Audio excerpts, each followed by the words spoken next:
So let's now get started with Redux toolkit, and for that I'll quit my dev server and then npm install @redux.js/toolkit. That is simply the package name. You also find this in the official docs. So we execute this, and this will then install this Redux.js toolkit package. Now, when you install that, you then thereafter can also uninstall Redux, so the Redux library itself, because that is already included in Redux toolkit. So you could now remove this Redux entry here from package.json. Now with it installed, we can restart the development server. And now the question is how we use Redux toolkit. Well, we do use it here in this store folder in the index.js file, because Redux toolkit simplifies a couple of aspects of working with Redux. And let's start with the reducer and also indirectly with the actions. Here at the top in the index.js file, we can import something from @redux.js/toolkit, and that something is the create_slice function. There also is a create_reducer function, which would also allow us to create a reducer with certain enhancements, but create_slice is even more powerful than create_reducer, and it will simplify a couple of aspects in one go. Now, once we imported it, we can call create_slice here, and I will call it below my initial state object. And then create_slice wants an object as an argument. Now, what we do with create_slice is we are preparing a slice of our global state. And when we have different pieces of state which are not directly related, let's say an authentication status and the counter status, we could create different slices, potentially also in different files, to make our code maintainable. Now here we only have counter related state, and I would say that the counter and show counter belong kind of together, so I will create one slice for now. Now every slice needs a name, an identifier of that piece of state, so to say. And here I'll name this counter, but the name is up to you. It doesn't have to be this name here, it can be any name you want. Next, you need to set up an initial state. And here I want to set my initial state equal to that object, or I therefore just point at initial state, so at this constant, and use that constant's value as a value. Or we even use modern JavaScript syntax, omit this part, and let JavaScript behind the scenes automatically expand it to this code again. So with that, we're setting the initial state of this state slice to this initial state. And then we also need to add reducers. Reducers is again an object, a map, you could say, of all the reducers this slice needs, this state slice needs. Now here in this object, you can now simply add methods with any names of your choice, though those names will become important later. And here I'll add an increment method, I will add a decrement method, I will add an increase method, and I will also add my toggle counter method, let's say. So 4 methods, because I had 4 different if cases in my reducer before. Now every method here will then automatically receive the latest state. These methods will be called for you by Redux, and they will receive the current state. Also to the action, and we'll use that in a second, but actually here we don't need the action because these methods will automatically be called for you depending on which action was triggered. So we don't need to write our own if checks anymore. Instead, we'll soon be able to identify these different reducers and dispatch actions that target these different reducers. So we now don't have to write our own if checks anymore, which also reduces some boilerplate code we would have to write otherwise. Now in these methods here, in the reducers map, we now also can do something else than we did before. Now here we are allowed to mutate the state. So here we can set state.counter for example, for incrementing it. Now, this was forbidden before, and I emphasized that it is forbidden. I also did emphasize it because here it seems to be allowed. But the important part is the word seems. We still must not manipulate the existing state. But the good thing is, when using Redux toolkit and its functions like create slice, we can't accidentally manipulate the existing state.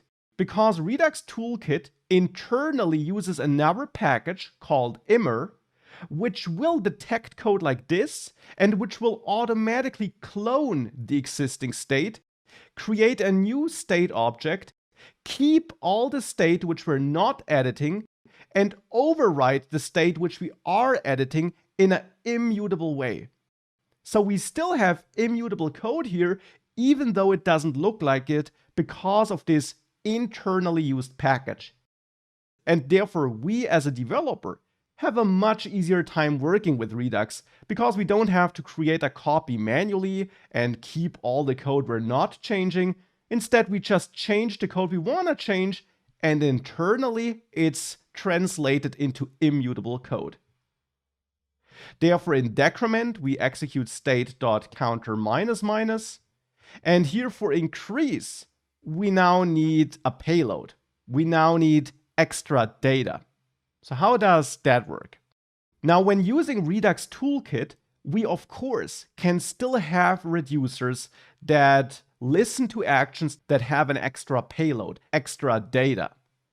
Because these reducer functions here don't just receive the state, they also still do get the action. We just don't need to accept it in the other two reducers because we don't need to do anything with the action in there.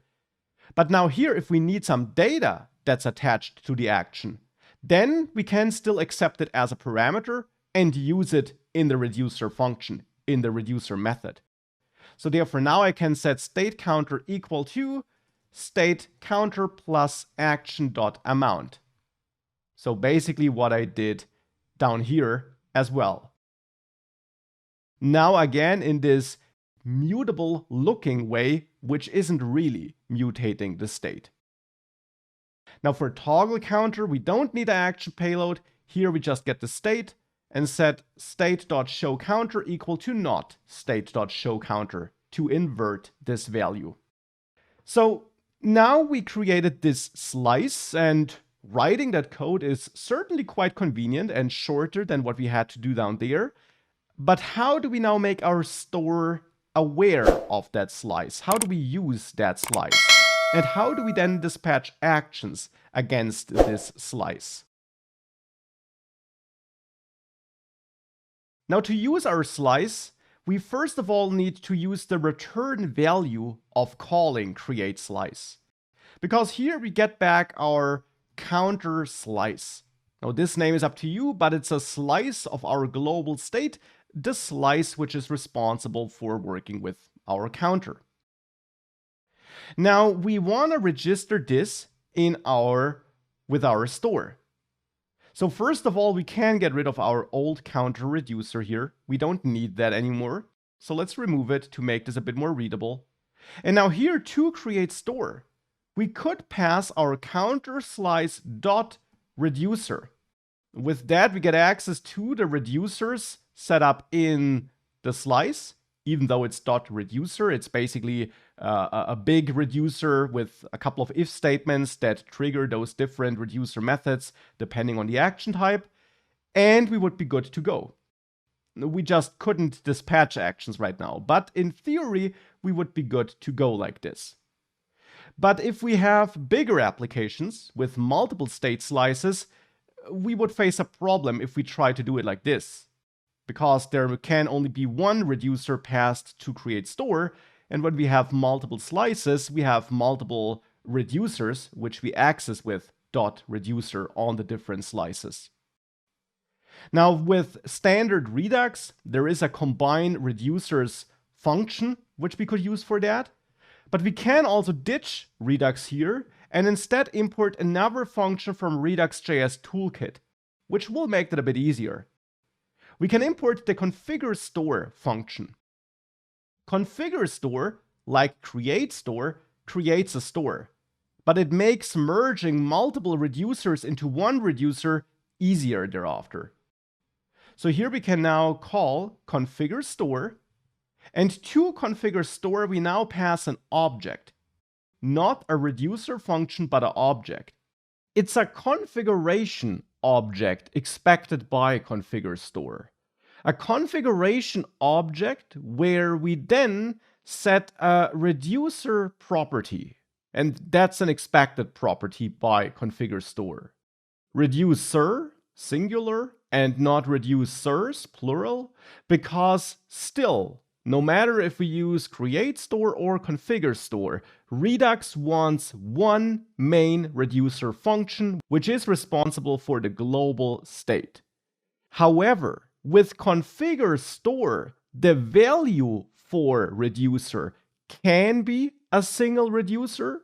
So we can, for example, use counterslice.reducer to use the reducer from that counter slice, which combines all those reducer methods defined in that slice.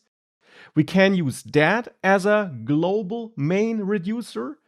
And here that would make sense because this is the only state slice we have and therefore the only reducer we have.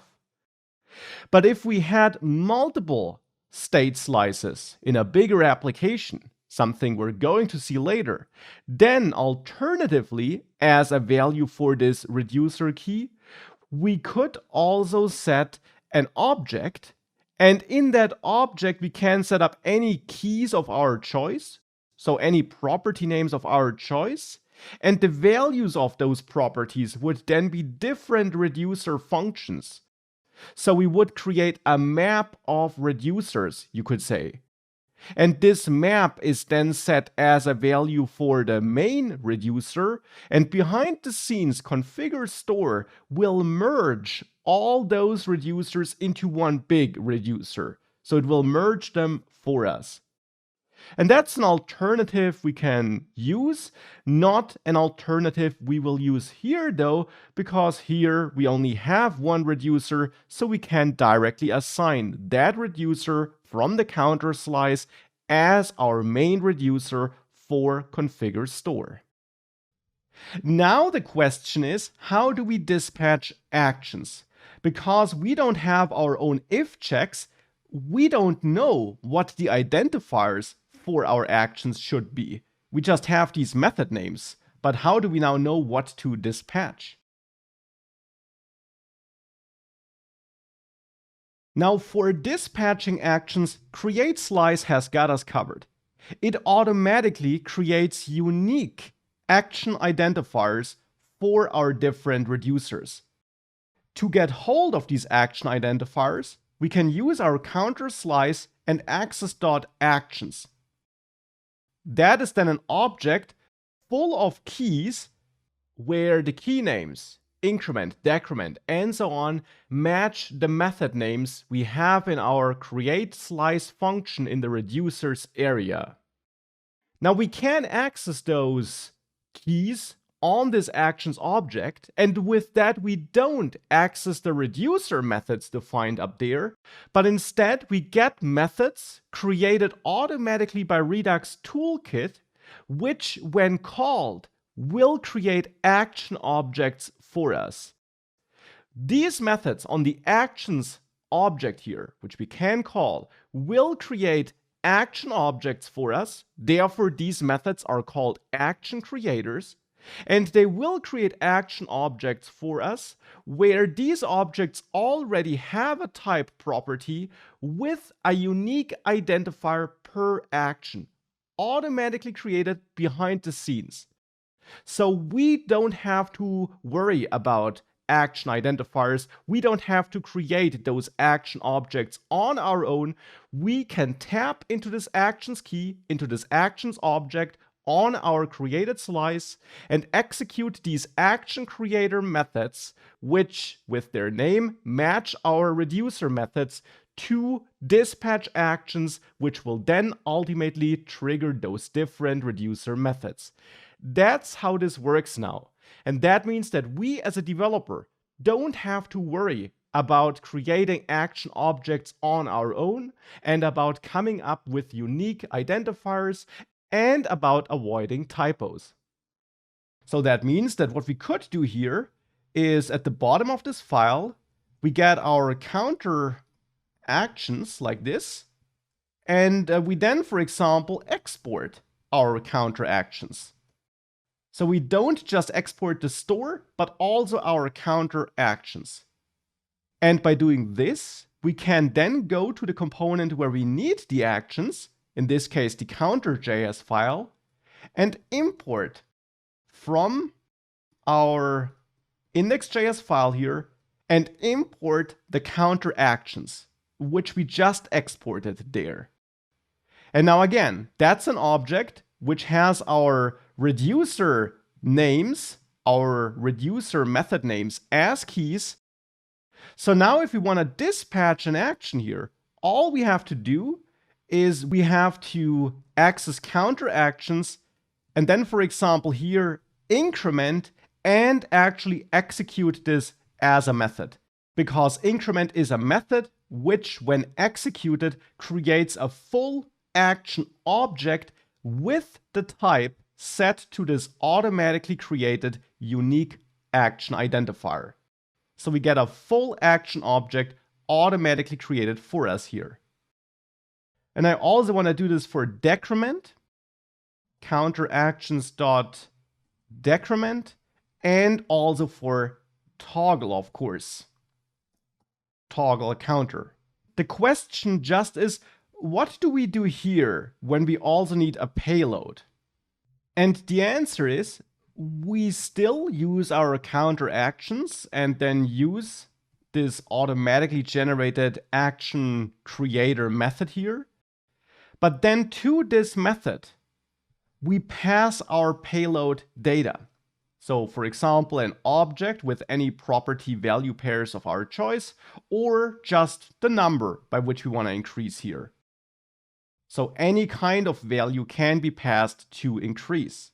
The only important thing to know here is how you then extract that value. Because what Redux Toolkit will do for us here is it will automatically create action objects, which it dispatches, where the type is some unique identifier generated by Redux Toolkit.